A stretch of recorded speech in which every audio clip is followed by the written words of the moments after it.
Aussie, welcome back to my channel. If you haven't been here before, my name is Debbie and I read a lot of books. At the moment I have got 2 books that I have finished which I have not had a chance to talk about yet, and this one is 29 Seconds by TM Logan. I am a big fan of TM Logan thriller books. I'll admit, I didn't really read the blurb of this before I read it, so I didn't really know what I was getting in for, but the tagline on the front is "How much could you lose in 29 seconds?" And I read this on BorrowBox, which is connected to my local library, and not sponsored in the slightest. Nobody knows who the hell I am. I will say that I have got a bit of alcohol on board right now. I've got a lovely, refreshing lemon, as we call it in my family because we don't know how to pronounce it, but it's big. This is the front cover of the book. 29 Seconds, TM Logan. So I'm just going to read that blurb and then I'll tell you what I thought of this book. What if a single 29-second phone call could change your life forever? Give me one name, one person, and I will make them disappear. When Sarah rescues a young girl in trouble, she expects nothing in return, but her act of bravery puts a powerful and dangerous man in her debt. He lives by his own brutal code and all debts must be repaid, in the only way he knows how. He offers Sarah a way to solve a desperate situation with her intolerable boss. A once-in-a-lifetime deal that will make all of her problems disappear. No consequences, no comeback, no chance of being found out. All it takes is a 29-second phone call. Because everyone has a name to give, don't they? This was so gripping. It was so good. It's 320 pages in fiction, crime, thriller, literary fiction, psychological fiction. I think most women will identify a lot with Sarah. Her boss is horrible and he is protected to the limits. He is a television presenter who has been given tenure at the university that she works at, so he is unflappable. Basically, he can get away with anything, and in this case, it is sexual harassment. He has been sexually harassing the women who work in the university for years, and the university that Sarah works for just sweeps it under the rug. It comes to a point when Sarah reaches breaking point with the situation that she's put in with her boss. There's a party that she is invited to where she thinks, oh, if I get through this party, I might just finally get that promotion that I need to stay within the university. Basically, she has... It's not a temporary teaching post, but she has a teaching post where she's not on a full-time gig, so she wants the full-time job and she's sucking up to this horrible man so that she can keep her job. And she realises she's kind of selling her soul a little bit. There's references to stuff like Dr. Faustus. You really feel for Sarah being in that situation where she feels like she's torn apart in a possible way, really, because if she reports him, it's not going to go anywhere and her life will be over anyway. If she sucks up to him, she feels like she's selling her soul a little bit, but at the same time, she feels she's getting a bit of protection from that as well. And so it comes down to this party that she's invited to where she's just there going, just need to get through this party. I just need to suck it up and just get through. And it's at this party where a woman who has been hurt by this man before turns up and says, I reported you, the university did nothing, and she tells it to a room full of people saying this man sexually abused me and he's made my life hell, and now I've got no more F's to give because I have nothing left to lose by telling you all this because I've already lost my job and been blacklisted. And again, it gets swept under the rug, but all the women at the party are there going ha ha ha. Meanwhile, they know exactly what she's talking about. So Sarah and her friend go out and they're just like, yeah, we know what you're talking about, but we weren't going to admit we're in that room because we know what's going to happen and you know what's going to happen to us if we stand up. So yeah, Sarah feels like she's in an impossible situation there.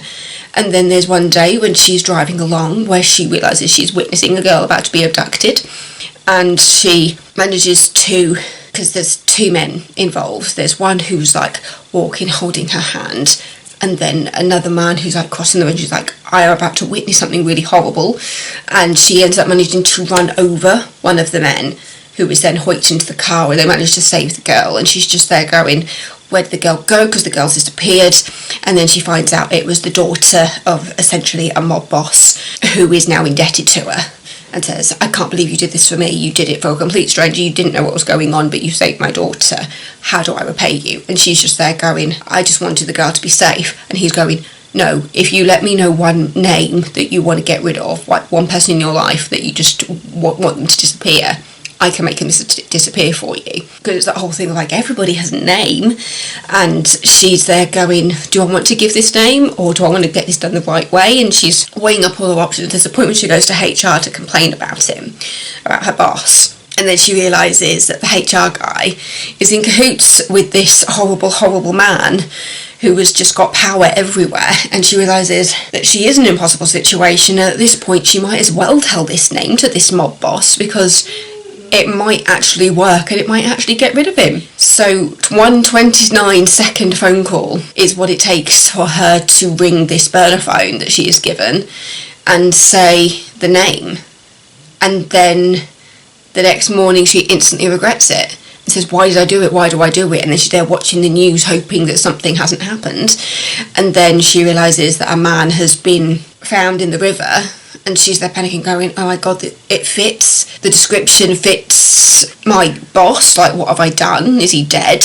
After being missing for like a few weeks, the horrible boss turns up, and she's there in a bit of a torn situation. They're like, oh thank god nothing actually happened, because I was feeling so guilty about this. But at the same time, you realise that he knows what she did, because the guy who kidnapped him made a comment in passing that implied who was kind of the brains behind it. And so her horrible boss gets even worse all the way through it. I was completely on Sarah's side, even in the beginning when she was in that impossible situation and you don't know like what she's going to do about it. Just like, I completely understand the situation she's in, because it's just like, what would I do if I was in that situation, you know, where I've built up this career and there's no option for me, because you've got a guy who's protected by everything, you're aware he's being investigated, but at the same time, you know, if you say anything,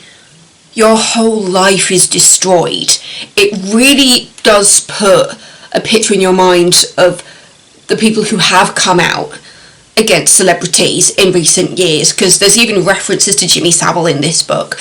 Obviously, if that kind of storyline is a trigger for you, I do not recommend this book for you at all, because it goes really into the depths of kind of abusive relationships and abuse of power. And so, like, for example, if the Jimmy Savile story is a real trigger for you, I don't recommend this book, because it really does look at the likes of Jimmy Savile, and Operation U-Tree is mentioned in the book as well, because there comes a point in the book where you do find out that in this world, this professor television presenter is being looked at under Operation U-Tree. If you don't know what Operation U-Tree is, it was a investigation set up by the police round about the time of Jimmy Savile, where a lot of television people in the UK were investigated by police in regards to what was essentially historical sexual abuse in the media. America obviously went through something very similar in regards to the sexual abuse stories that came out about like Bill Cosby and Harvey Weinstein and the whole Me Too movement. This is all very on the nose in regards to the Me Too movement in general, and the amount of people who were investigated over that, and the amount of theories of who was involved. And there are still so many names hanging over that whole operation, where people are going, is it really, I'm not going to say the names because obviously we don't know at this point, but there were so many names thrown around that are still thrown around of people saying this person was investigated, but we have not heard anything about it. And I think that's kind of what happens in this book, where at the point when Sarah finds out that this man who has made her life a living hell since he has been her boss, yeah, it's just, it really does kind of paint the victims of that kind of thing in a whole new light, of realising the situation they're put in and why they go to the media instead of anybody else. And it's because there are so many people in cahoots and in that circle where people are protected So by going to the media, they are bypassing anybody who could possibly connect to it and saying, this is what happened to me. There are some people out there who say, oh, they just did it for the money, and it's just like, have you ever thought that the media was the only place they could go? This book was so interesting. It did actually make me look up a little bit more about Operation U-Tree in the UK and the people that were investigated and how all that happened. I just found this book so interesting, and the way that no matter what happens to Sarah, and even when you feel like she's doing the right thing, and the guilt that she feels after that 29-second phone call, by the point it gets to her making that phone call, you are with her, thinking, yeah girl, it's gotten to the point where you can't trust anybody. And even going to the media at this point, it seems like something that would destroy you. So at this point, you want the professor just to be taken out. But the way it goes horribly wrong is when he turns back up again and just makes her life even more hell. Because you think it's gone to such a bad point that there's nowhere else for her to turn. You don't realise quite how bad it could get if he came back, which he does. And it gets so much more worse. So at the end, when you find out what she does, the way that everything is tied up, I think everybody could find her as quite an empowering woman by the end of this book. Yeah, it's one of those stories where you feel like she's doing the right thing all along. But there's a couple of moments when you're just like, oh, you should have done this, maybe you should have done this. But ultimately, she does talk to the police, she does talk to her friends, she does talk to her family, eventually. But you realise the impossible situation she is put in and why she does everything she does. Yeah, I did enjoy this book. I really enjoyed it. But yeah, how much could you lose in 29 seconds? TM Logan. What would it take to make you a killer? That is the front cover. There's so much more to this book than what I've just said. Like, seriously, if you do like that psychological crime thriller, seeing a character and how they evolve through an impossible situation, it really did just have me hooked. I think I did this book in about 2 days. I was reading it on lunch breaks, I was reading it in the morning when I was getting ready for work, I was reading it when I got home. I just could not put it down. Yeah, I really enjoyed that book. So yeah, thank you so much for watching. Do not forget to subscribe.